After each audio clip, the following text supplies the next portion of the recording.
On this episode of Locked On Lightning, are the Lightning in the hot seat to make a move after the recent trade made by the Toronto Maple Leafs? We talk about all that and more, but first, let's play that music. You're Locked On Lightning, your daily podcast on the Tampa Bay Lightning. Part of the Locked On Podcast Network, your team every day.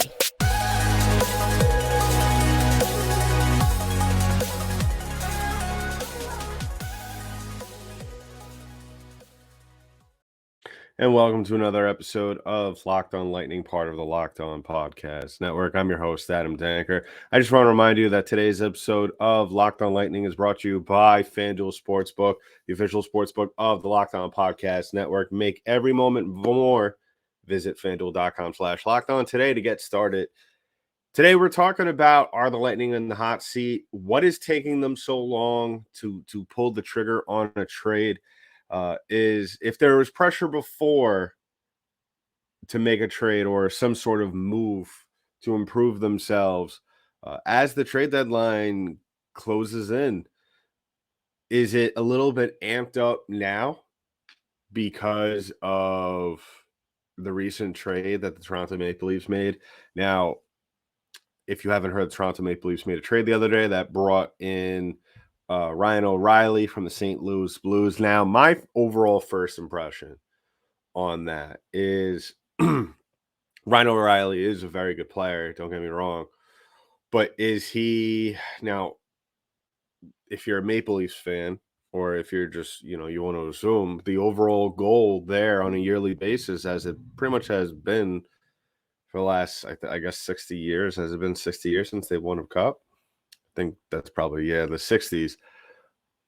It is to win a cup there in Toronto. Now, is Ryan O'Reilly the difference between winning you a cup and getting you to the Eastern Conference Finals? Quite frankly, I don't think so. I just think it's just more depth, really, at this point, for the Maple Leafs. Now, what does this mean for the Lightning as the race in the Atlantic Division for second gets close? I mean, and that's another thing I also want to talk about on today's show, which I think is something very interesting to look at, which we'll talk at the end of the show about does it really matter if the Lightning get second or third in the division, with it being that they have pretty much zero chance. I mean, I think the Bruins would have to just not win or pick up any points for the rest of the season in order for the Lightning or the Maple Leafs to have any shot at first place in the Atlantic Division. But definitely something to discuss. I mean, second or third, is it really a big difference? We'll talk about that later. But there was, I spoke about in the last episode of Locked On Lightning how I assumed, really at the time of this recording right here, that we would have some sort of deal, that there would be some sort of news that the Tampa Bay Lightning would get some deal done, or there would be something that the wheels would be turning for the Lightning in terms of a trade happening soon. And so far we have heard absolutely nothing. And my thing with that is, all right, that's a little bit, it's disappointing. And I don't see the reason as to why not. We've seen so many trades happen over the last couple of weeks. The Rangers with Tarasenko, the Islanders with Horvat, the Maple Leafs with Riley. I'm sure I'm missing a few here and there. There's still the saga of the Patrick Kane thing going on. Is he going to get traded? Is he not? So you would kind of figure with all these trades happening that the Lightning would kind of jump in on the action as well. I think the big thing this year, and we've spoken about it on the Locked On NHL podcast on Thursdays with me and Chris Masilli, is that now that all these teams are pulling the trigger very early on, because, this isn't your normal trade deadline or trade period or whatever you want to call it. This year, it's a little different. I mean, we're not going to see the big deals. And I think that teams have realized that, let's just get all our ducks in a row now, not worry until the 11th hour to get something done. And I don't understand, with all the salary cap issues that the Lightning have had, alongside with their need for some sort of depth to bring in at the trade deadline. How come we haven't heard anything? What is now? Is it opposing teams? And I've spoken about this very early on. I think it was January, where I spoke about it and said, our team's going to be as helpful as we normally have seen them in years past at the trade deadline, to help the Lightning out, get a deal.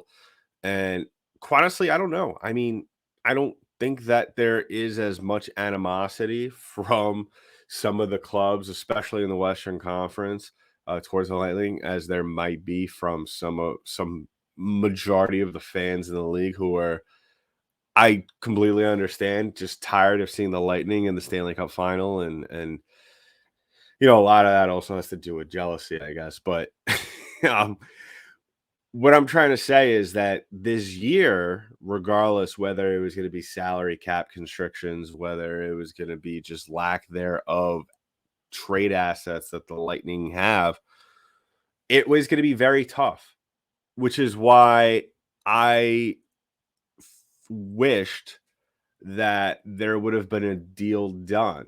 I feel like that at this point in time, and I'm not doubting Julian Brees-Boss. I mean, I don't have any reason to doubt him just yet, as if he's going to get a deal done, because I would be very shocked if the Lightning don't make a move. But at the same time, I don't want Julian Brees-Boss to make a deal for the sake of making a deal, to where we don't get anything in return that is of any really use. The other side of that coin is the reason why I want things to get done sooner rather than later, is because it allows a new player to come in, unless it's someone that, like a Lucian, who we spoke about on the show, who it's been reported that the Lightning are out on Lucian now, which very disappointing to hear, because I think that would have been a perfect addition to this squad.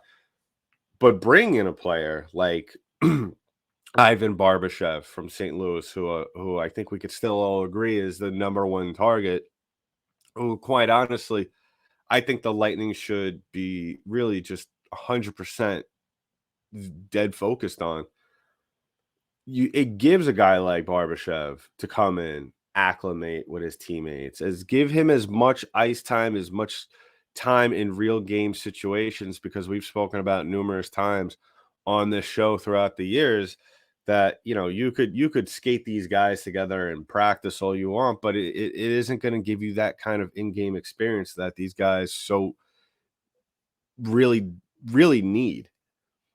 So, going back to my point is, or better yet, my question is why is it taking so long? What is the holdup?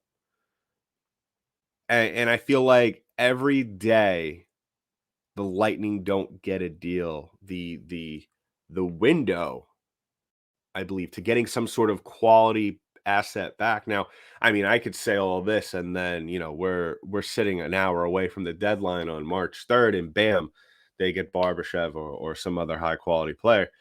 But I feel like every day that the Lightning don't make a deal, the window gets smaller and smaller and smaller. Plus, I feel not pulling the trigger now gives teams a chance to to think about other options other than making a deal with the Tampa Bay Lightning. So, very, very stressful times, I firmly believe. As much as as fun as the trade deadline is, especially as fun as it has been for the Lightning over the last couple of years, this year it's a little different. And I think that out of the last couple of years, and I'll talk more about this in the second segment, because I really want to get down to the nitty gritty with, if the Lightning if they don't make a deal,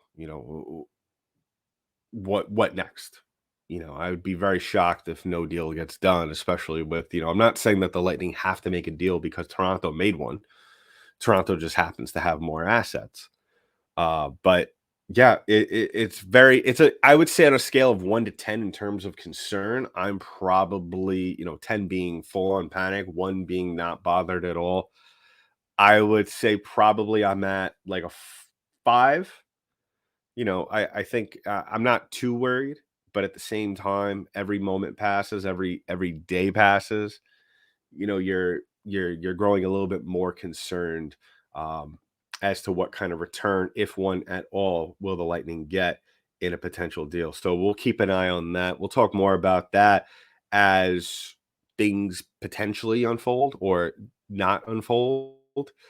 So definitely keep an eye out for that, and we'll definitely, hopefully, the Lightning could grab someone at the trade deadline that will help them get back to where they should be in the playoffs, and that is at least the Eastern Conference Finals, and hopefully back to a Stanley Cup final appearance. So we'll keep an eye on that. But also, we want to keep on an eye on some of the odds, especially surrounding the trade deadline. What kind of odds will the Lightning have once they make a deal to make the Stanley Cup final to go back? And the best place to keep an eye on that is at FanDuel Sportsbook, the official sports betting partner of the Locked On Podcast Network. And not only that, but America's #1 sportsbook. And now is the time to jump in on the action, everybody, because new customers get a no sweat first bet up to $1,000. That's bonus bets back if your first bet doesn't win. Now, I use FanDuel Sportsbook all the time to put in my bets. I used it at the Super Bowl. I put on these little bets on the Eagles to do this and to that, and that was just all smoke and mirrors. I did not want the Eagles to win that game at all. And then guess what?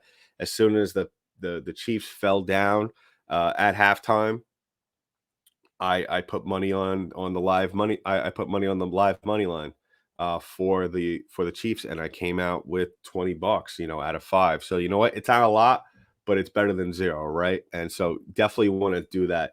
And the best part about that, I was able to just download the app. It's safe, it's secure, and it's super easy to do. So don't miss the chance to get your no sweat first bet up to $1,000 in bonus bets when you go to fanduel.com/locked on. That's fanduel.com/locked on to learn more. Make every moment more with FanDuel. So, looking at this Lightning team, and I think we could all agree at this point in time that the recent months for the Lightning they've been playing very well. Some of the best hockey that we've seen them play all season long. Just a quick recap. The Lightning really came together as a group and really started to flourish during December. And my only issue with this team is that, and it's been an issue that we've seen for quite some time now with this team over the last couple of years, is that they don't come out and play. They go through these spurts where they are one of the best teams in the league. We saw it recently. I mean, the Lightning were pretty much in second place in the Atlantic Division for about, I would say, 12 hours, and then they lost to the Coyotes out in the desert and relinquished second place. I think it was also they had a game in hand against Toronto at that point in time. Toronto lost, I believe, that night as well, going into that game. But regardless, my thing is with all that is that, and this is why not only the Lightning need to make a trade for personnel, it's because if you look at this team, the one glaring issue I feel is that third line defensive pairing. Cal Foote has just been, and this is also with the fact that Eric Chernak is out. He's day to day right now, which is fine for the time being. If it was another thing, if he's out for the season, I think that the need to make a trade right away would probably be more imperative. But I think that really the glaring hole right now in the Lightning or Lightning lineup as a whole is Vladislav Nemestikov. And that's ironic to say, given that he scored 2 goals on this road trip, which is great. I mean, the guy had a good road trip. That's great. But at the end of the day, that's not sustainable. Vladdy hasn't shown that he could consistently put the puck in the back of the net. To put it frankly, Nemestikov was brought here to be a third line guy to accumulate points. Now, I'm not saying that he had to go out and score 60 points or even 70 or 80, but I think 55 would have been a reasonable number. I would even have settled for 45. But that hasn't been the case this year. There has been, I would say, in 95% of the games that Nemestikov has appeared in. I mean, half the time, you don't even know he's on the ice. You really don't. And the Lightning can afford to have guys just fall under the radar like that, especially if they're really serious about going back to the Stanley Cup final. And I think we've all agreed, the minimum that we would hope that the Lightning achieve this year is an Eastern Conference final appearance. And I don't think Pat Maroon on the third line with Nick Paul and Ross Colton is a viable solution for the long term. I'm sorry. Pat Maroon is a good player. He still has his uses. He's still effective on the ice, but he's not a third line forward. He's really not. And anyone that says otherwise, I'm sorry, but you're mistaken. So, and having Nemestikov on the fourth is certainly not something that is going to be able to be sustainable down the road. Now, the Lightning can't get rid of Nemestikov right now because they just signed a deal with him, but at the end of the day, they have to look other places. And I'm sorry, but Ivan Barbashev is the end all be all, I believe. I mean, if the salary cap was, if it was higher and the Lightning had more space, sure, go after a Patrick Kane if you so wish to do so. But I don't think that Julian Brees-Boss, and I don't believe that he's going to do this, but I don't think he's going to sit there at the deadline and let it pass and allow the Lightning not to be able to improve themselves and say this is the team that we could win with. I don't think that he could seriously look anybody in the face and make them believe that. And if you don't believe me in terms of effectiveness, I mean, look at the Lightning thus far throughout this month of February. They played very well in January. They played very well in December. They've had their ups and downs here and there. But February, you've seen, this is the point of the season where you're starting to get ready for the playoffs. I mean, it's pretty much a foregone conclusion that the Lightning are going to play Toronto in the playoffs in the first round. And that's why I make the comparisons. As much as I don't want to say, well, the Lightning need to make a trade because Toronto got Ryan O'Reilly. No, that's not the reason why. I was saying that before that trade even started, that the Lightning needed to make moves. And what their roster shows me right now, because we've talked about Nemestikov, we've spoken about Ross Colton in length, how he's also having somewhat of a down year. And you just got Anthony Cirelli back, and he's starting to show that he's back fully. But you have to have that added insurance. And Pat Maroon on the third line and Vladislav Nemestikov are not that. And injuries are going to happen. So, I would rather have Nemestikov as a scratch and then, Barbashev on in the lineup on the third line than, if a Paul goes down, who's next in line? You got nobody in Syracuse that this isn't the days where you could bring up Alex Barré-Boulet or Matthew Joseph and everything's fine. Those days have passed. The Lightning have depleted their minor league system of valuable prospects. And they have some guys that can play, but as stated on previous episodes, those guys, in my opinion, aren't going to be anything higher than third liners. And the guys that are going to be third liners, that can be NHL third liners, aren't ready yet. I don't believe that Jack Finley is ready yet. He hasn't shown me anything to where he is ready for the NHL just yet. And which makes him in my opinion, an ideal trade asset. But going down the line, I mean, the Lightning have shown in recent games that, just the inconsistency. I mean, losing to Arizona still, I think that's going to be, honestly, getting shut out by Arizona in a shutout is probably going to, I think, in my opinion, probably one of the worst losses of the season, just given who it was against and how it was. And even though the Lightning, I think, played well in many facets of the game, at the end of the day, obviously, you could play very well along the boards, win 60% of the faceoffs, but if you don't score, you don't win. It's as simple as that. It's simple math. And anyone that is confused by that sentiment, saying that the Lightning played better, or that are confused by the fact that I said that the Lightning, did everything but score. I mean, look at the score. They didn't score. They didn't score a goal. You don't win games because you win 60% of the faceoffs. You don't win games because you skate harder than the other team. You win games by scoring goals, and they didn't do that. And then you go into Vegas, a team that's very good, who potential Stanley Cup final opponent. You go out there and you lose that game 5-4. Tight game. I get that. But as I will continue to discuss and say until the playoffs start, Lightning need to win the tough games, because every game in the first round, because I will say this every single podcast, the Lightning are preparing for Toronto.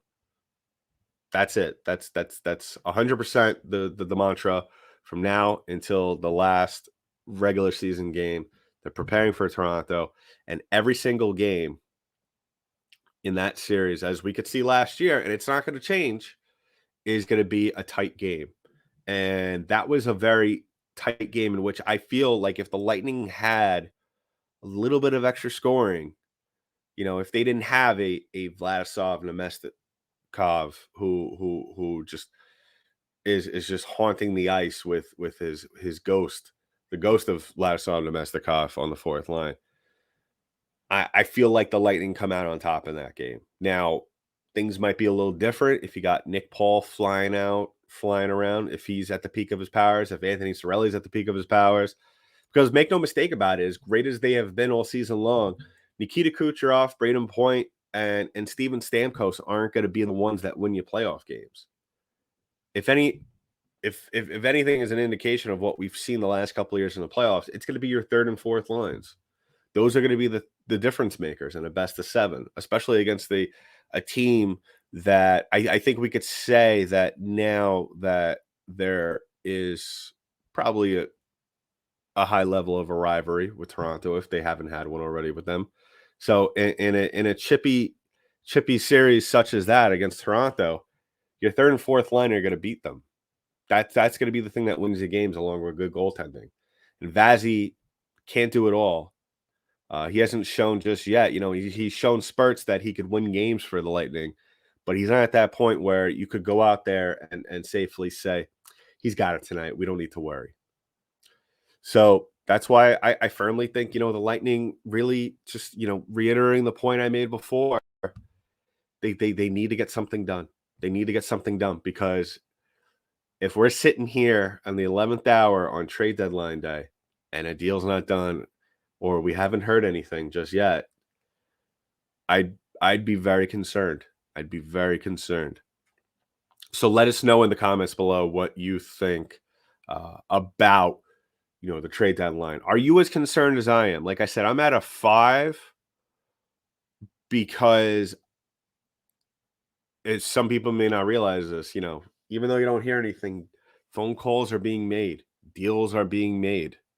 They're not finalized yet. That's why you don't hear about them. But there is constant chatter, constant talk being made, being discussed between GMs. And if I was Julien Brief's boss, I would call the St. Louis Blues and say, listen, let's get something done, man. Let's just what do you want, within reason, where and that goes on the other thing. You want to get a deal done, but at the same time, you don't want to give up a lot.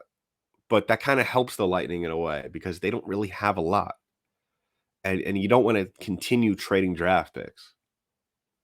So let us know in the comments below what you think about that. Are you still keen on Barbashev? I think he's the best option there for the Lightning. You don't like his contract's is done after this year, so you don't like what you see, you let him walk, and you just go from there in the offseason. I'm sure the Lightning will be able to get some sort of high quality personnel for a third or fourth line position in the offseason, but that's a very long ways away. So looking ahead, wrapping things up at the show, how big of a deal is it with Toronto? Does it really matter? Is it really as big of a deal as maybe you might see on TV? There's a big race in the Atlantic Division, between Toronto Maple Leafs and the Lightning. I don't think it matters, just the way the playoffs are set up these days. And I had this conversation with a fan, I believe it was on Twitter about almost a month ago. I would prefer the playoff format be made in a way where you have the same qualifying system, um, three division teams, and then two wild card teams from each conference. But I would rather, at the end of the day, once the playoffs start, you have a conference play where it's 1 through 8. Now, if I'm not mistaken, so as it stands now, like under that system, it'd be Boston, Florida, Carolina, New York, the New York Islanders, Jersey and Tampa, and then Toronto and the Rangers. And I'm not only saying that because I firmly believe that if the Lightning were to play the Devils in a best of 7, I think they would win that. I think they could win that series probably in 6. If that's a first round, I think the Lightning come out a little bumpy like we saw last year. They didn't quite get it consistently throughout that series, and then they rolled past Florida, and I firmly believe it wasn't just because Florida fell flat. I firmly believe it was because the Lightning did a very good job of prohibiting them from doing what they wanted to do out there. But yeah, and I firmly believe that not only for just someone who watches the Lightning and follows the Lightning and covers the Lightning, not only that would be good to have that sort of system, I think it would be good for hockey where you don't have the same teams playing each other in the first round every single year. You don't just want, as the league, if you're Gary Bettman, you just don't want Toronto and Tampa fans watching that. If that's happening 2, 3, 4 years in a row, which the way certain divisions are set up in terms of how good some of the teams are, you could see that almost every single year. So something to think about. I mean, yeah, the wild card. I mean, I guess if you're doing 1 through 8 format, I guess at the end of the day, the wild card, I guess, race, if you want to call it that,